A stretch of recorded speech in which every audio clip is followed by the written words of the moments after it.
And welcome back to Mountain Connections, everybody. My name is Nick O'Kane, and right now I'm joined by Dr. Mark Dudley. Thank you so much for coming on and having a little chat with me this morning.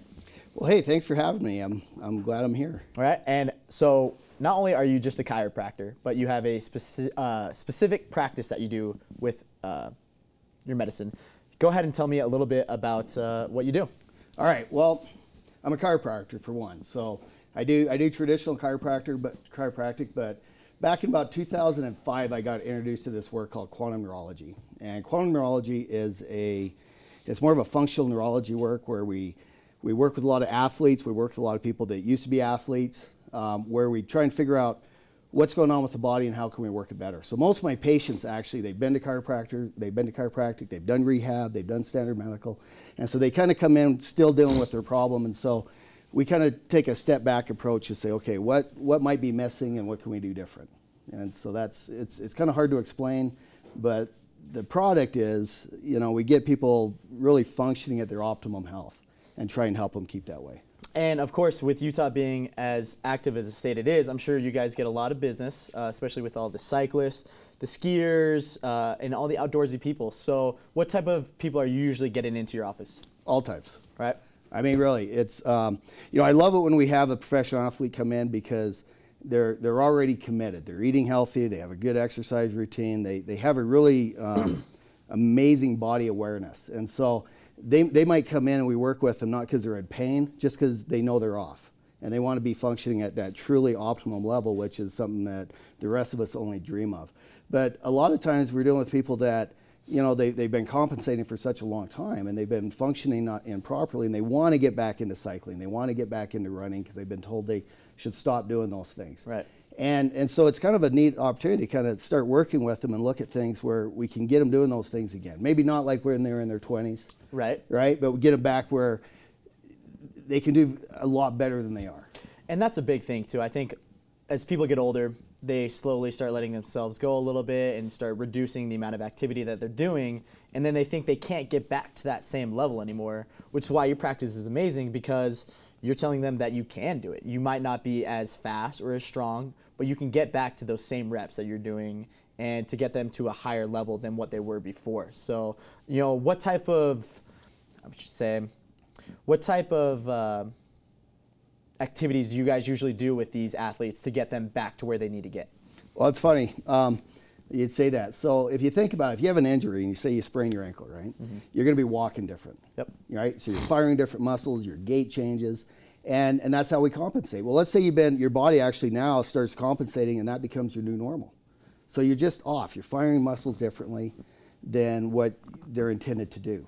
So you're recruiting other muscles. And as long as you can do that, you think you heal up and you're fine because you're back doing the things you love to do. But the problem is you're not necessarily using the proper muscles. You're not using them in a way that they're intended to do. So really what happens, they start breaking down. And so then we start getting tendonitis, and we start getting inflammation, and we start having all these other injuries.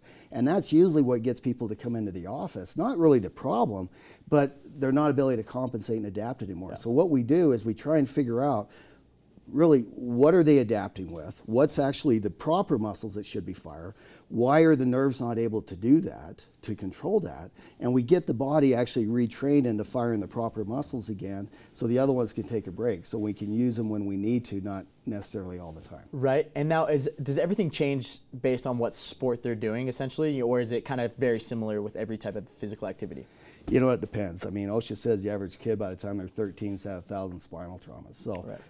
By the time people come in, they've had multiple injuries. They might have had some big injury where it, put them on the sideline. But most of us have accumulation of life events that kind of get us to the point where we're at. So really the thing is to say, hey, how can we get things working as optimum as it possibly can? And so a lot of people, you'd be amazed how many people come in and their back's thrown out, and I'm like, what'd they do? And they're like, nothing. I'm like, no, really, what'd you do? And they're like, I spit my toothpaste out. Literally just spinning over the sink, spitting their toothpaste out, and their back blows, right? They weren't lifting a truck. They weren't, doing an aerial. Exactly. They were just doing normal activities of daily living that actually things finally shut down. Right. And that can happen with almost anyone. Anybody. I'm 23 years old, and I still suffer from daily injuries. And one of the biggest things that I do for myself is when I understand the injury, I let it take a break, relax it.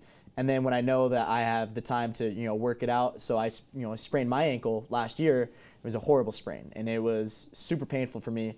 But, when going through the proper exercises, I made sure to retrain it back to, and I knew it wasn't going to be the same, but I had to have that mental status where, you're going to be okay.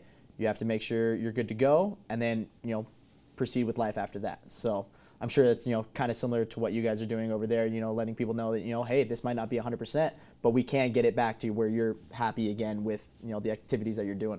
Yeah, we have to be realistic with our expectations, but definitely it takes time to heal. Yeah. It takes time to heal. We need to be aware of that. But a lot of times people, they'll say, wow, what you doing? It's like it's magic and it's voodoo and this and that. And it's not. They're actually really specific neurological tests. The treatment that we do is a little different than what a lot of docs do. But it really is exciting about what the body's capable of doing, how the body can heal. And the body does heal given the right circumstances. And so like with the ankle, we'll have people come in there, well, it's just my weak ankles. I have really weak ankles. And a lot of times, though, we have a neurological dysfunction, say with their sacrum and their lower back, that those nerves aren't able to fire. So the brain's not able to get that communication to help stabilize things properly. And that's why we keep spraining our ankles. And that's why we keep having these chronic injuries. Yeah. It's amazing to look at it from that perspective, because as being an athlete itself, it's interesting hearing from another side of it. So now, if they wanted to learn more about your practice, where can they go? dudleymedicalwellness.com. Did I say that right? I hope I did. My office manager just created a new website, right. And I forgot it. Good. Well, thank you so much, Dr. Mark Dudley, for coming on and having a little chat with me, and for me to get a little bit more about all your practice. So thanks for having me. Appreciate it. And thank you, everyone, for tuning in to Mountain Connections. Make sure to stay tuned, because we'll be back after the commercial break.